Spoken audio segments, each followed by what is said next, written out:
ಹರೇ ಕೃಷ್ಣ. ಎಲ್ಲರಿಗೂ ನಮಸ್ಕಾರ ಹೇಳ್ತಾ ಬಸಳೆ ಸೊಪ್ಪಿನ ಬಗ್ಗೆ ಸ್ವಲ್ಪ ಮಾಹಿತಿ ತಿಳ್ಕೊಳ್ಳೋಣ.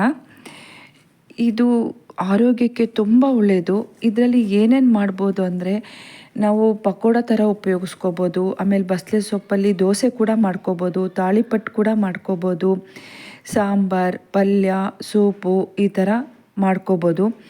ಇದರಿಂದ ಏನೇನು ಉಪಯೋಗ ಇದೆ ಅಂದರೆ, ಮಲಬದ್ಧತೆ ಸಮಸ್ಯೆ ಇರುತ್ತಲ್ಲ, ಅದನ್ನು ಉಪಯೋಗಿಸ್ತಾ ಬಂದರೆ ಸಮಸ್ಯೆ ಪರಿಹಾರ ಆಗುತ್ತೆ. ಆಮೇಲೆ ಗರ್ಭಿಣಿಯರಿಗಂತೂ ತುಂಬ ಉಪಯೋಗ ಇದೆ. ಇದು ಸಾಕಷ್ಟು ಔಷಧಿ ಗುಣಗಳು ಕೂಡ ಇದು ಹೊಂದಿದೆ. ಬಾಯಲ್ಲಿ ಹುಣ್ಣಾದಾಗ ಕೂಡ ನಾವು ಈ ಸೊಪ್ಪನ್ನು ಉಪಯೋಗಿಸ್ತಾ ಇರ್ತೀವಿ. ಆಮೇಲೆ ಇದರಲ್ಲಿ ಪ್ರೋಟೀನ್ಸು ಏನೇನಿದೆ ಅಂತಂದರೆ ಎ ಬಿ ಸಿ ಇದೆ. ಆಮೇಲೆ ಎ ಅಂತೂ ಸಮೃದ್ಧವಾಗಿದೆ. ಇದು ನಾವು ಬಳಸ್ತಾ ಇದ್ದರೆ ದೇಹಕ್ಕೆ ಚೈತನ್ಯ ಕೂಡ ಕೊಡುತ್ತೆ ಮತ್ತು ತುಂಬ ಚುರುಕಾಗಿರ್ತೀವಿ ನಾವು.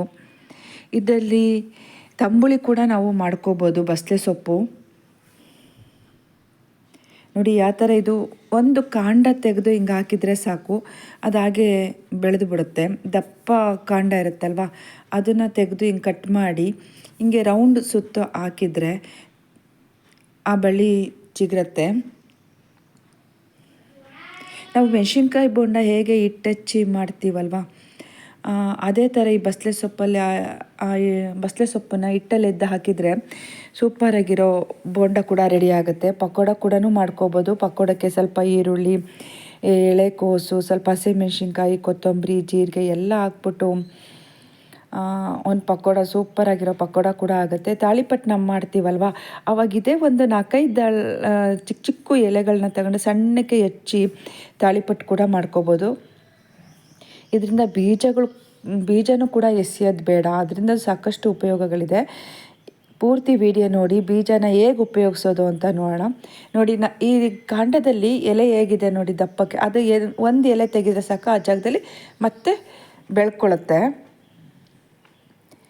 ಈ ಕಾಂಡ ಕೂಡ ನಾವು ನುಗ್ಗಿಕಾಯಿ ಕಟ್ ಮಾಡಿ ಹಾಕ್ತೀವಲ್ಲ ಸಾಂಬಾರಿಗೆ, ಆ ಥರ ಕಟ್ ಮಾಡಿ ಹಾಕಿದರೆ ಸಾಂಬಾರು ಕೂಡ ತುಂಬ ರುಚಿಯಾಗುತ್ತೆ. ತರಕಾರಿಗಳ ಜೊತೆ ದಿನ ಒಂದು ಬಸಳೆ ಸೊಪ್ಪು ಬಳ್ಳಿ ಸಿಕ್ಕರೆ ನಮಗೆ 5-6 ಎಲೆಗಳನ್ನ ದಿನ ಸಾಂಬಾರಿಗೆ ಹಾಕಿ ನಾವು ಉಪಯೋಗಿಸ್ಕೋಬೋದು. ಸಿಗಲಿಲ್ಲ ಅಂದರೆ ಮಾರ್ಕೆಟಲ್ಲಿ ಕೂಡ ಸಿಗತ್ತೆ. ಇದು ವಾರಕ್ಕೆ 3 ದಿನ ಆದರೂ ಉಪಯೋಗಿಸೋಣ ಈ ಬಸಳೆ ಸೊಪ್ಪನ್ನು.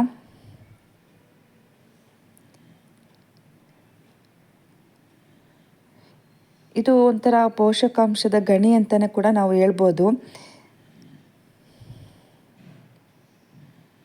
ಇದೊಂಥರ ಲೋಳೆ ಥರ ಇರುತ್ತೆ. ಸ್ವಲ್ಪ ಇದಕ್ಕಿತ್ತರೆ ಸ್ವಲ್ಪ ಉಪಯೋಗಿಸ್ತಾ ಇದ್ದರೆ ಹಾಗೆ ರೂಢಿ ಆಗುತ್ತೆ.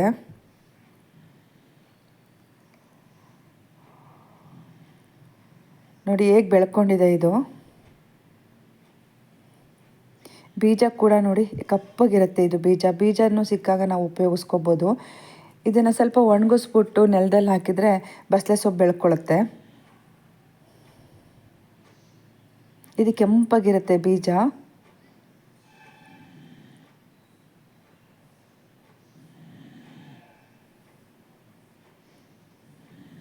ಆಮೇಲೆ ಇದು ಭಾಳ ತಂಪು ಇದು.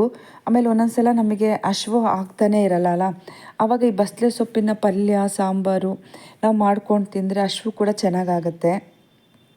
ಕೆಲವ್ರಿಗೆ ಮೋಷನ್ ಕ್ಲಿಯರ್ ಆಗಲ್ಲ ಅಂತ ಹೇಳ್ತಾ ಇರ್ತಾರೆ. ಈ ಬಸಳೆ ಸೊಪ್ಪನ್ನು ನಿಯಮಿತವಾಗಿ ಬಳಸ್ತಾ ಬಂದರೆ ಅದು ಕೂಡ ಸಮಸ್ಯೆ ಪರಿಹಾರ ಆಗುತ್ತೆ.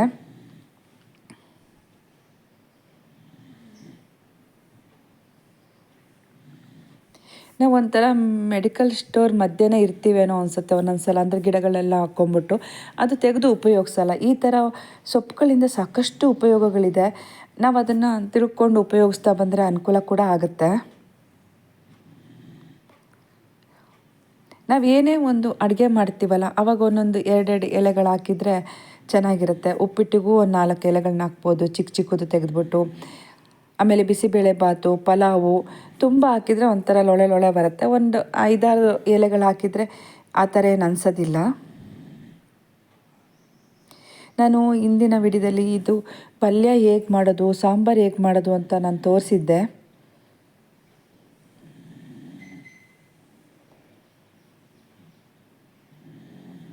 ಬೇಸಿಗೆಯಲ್ಲಂತೂ ಇದು ಉಪಯೋಗಿಸ್ಲೇಬೇಕು. ಯಾಕಂದರೆ ಭಾಳ ತಂಪು ಈ ಬಸಳೆ ಸೊಪ್ಪು. ನೋಡಿ, ಇದು ಕೆಂಪು ಬಸಳೆ ಮತ್ತು ಕೆಂಪು ಬಸಳೆ ಅಂತಲೂ ಕೂಡ ಇರುತ್ತೆ. ಆಗಲೇ ನಾನು ತೋರಿಸಿದ್ದು ಹಸಿರು ಬಸಳೆ. ಇದು ಕೆಂಪುಗಿದೆ ನೋಡಿರಿ, ಕಾಂಡ ಇದೆಲ್ಲ. ಇದರಲ್ಲಿ ಬೀಜ ನಾನೆಲ್ಲ ತೆಗಿತಾ ಇದ್ದೀನಿ. ಬೀಜ ಕೂಡ ನಾವು ಎಸೆಯೋದು ಬೇಡ. ಇದನ್ನು ನಾವು ನೋಡಿ ಎಷ್ಟೊಂದು ಬೀಜ ಬಂದಿದೆ. ಇದು ನಾವು ಒಂದೊಂದು ಸಲ ಲಿಪ್ಸ್ಟಿಕ್ ಥರ ಕೂಡ ನಾವು ಬಳಸ್ಕೋಬೋದು ಬೀಜನ.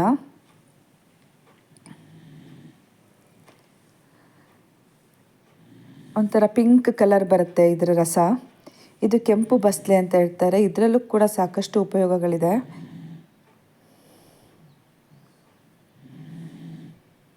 ಇನ್ನೊಂದು ಸ್ವಲ್ಪ ಇದೆ, ಇನ್ನೊಂದೆರಡು ಕಿತ್ಕೊಂಬಿಡೋಣ.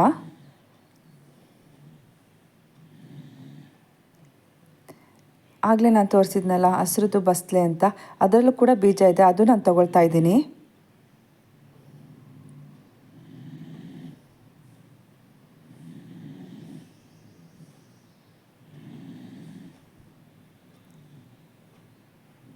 ನೋಡಿ, ಒಂದು ಬಟ್ಲಲ್ಲಿ ಇದನ್ನೆಲ್ಲ ಹಾಕ್ತಾಯಿದ್ದೀನಿ. ಇದು ಸ್ವಲ್ಪ ಕೈಯಲ್ಲಿ ಹಿಂಗೆ ಪ್ರೆಸ್ ಮಾಡೋಣ, ರಸ ಎಲ್ಲ ಜ್ಯೂಸ್ ಚೆನ್ನಾಗಿ ಬರುತ್ತೆ. ಇಲ್ಲ ಮಿಕ್ಸರಿಗಾರ ಹಾಕ್ಕೋಬೋದು. ನಾನು ಕೈಯಲ್ಲೇ ಹಿಂಗೆ ಅದನ್ನು ಬೀಜ ಎಲ್ಲ ಪ್ರೆಸ್ ಮಾಡ್ತಾಯಿದ್ದೀನಿ. ನೋಡಿ ಕಲರ್ ಎಷ್ಟು ಚೆನ್ನಾಗಿ ಬಿಟ್ಕೊಳ್ತಾ ಇದೆ.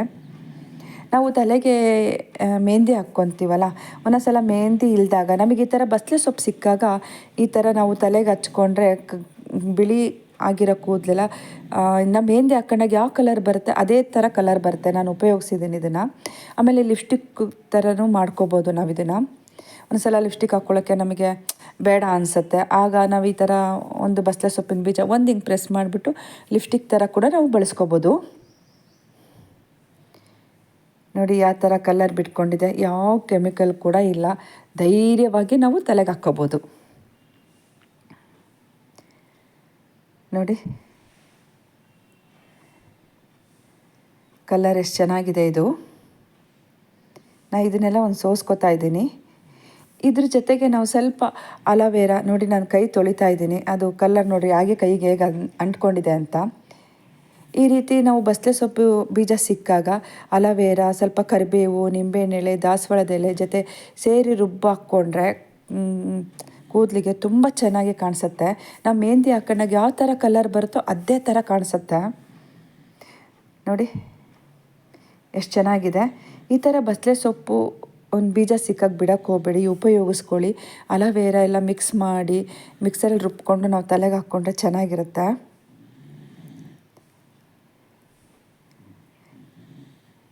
ಸ್ನೇಹಿತರೆ, ನಿಮಗೆ ಈ ವಿಡಿಯೋ ಇಷ್ಟ ಆಗಿದ್ದರೆ ಒಂದು ಲೈಕ್ ಕೊಡಿ. ಎಲ್ಲರಿಗೂ ನಮಸ್ಕಾರ.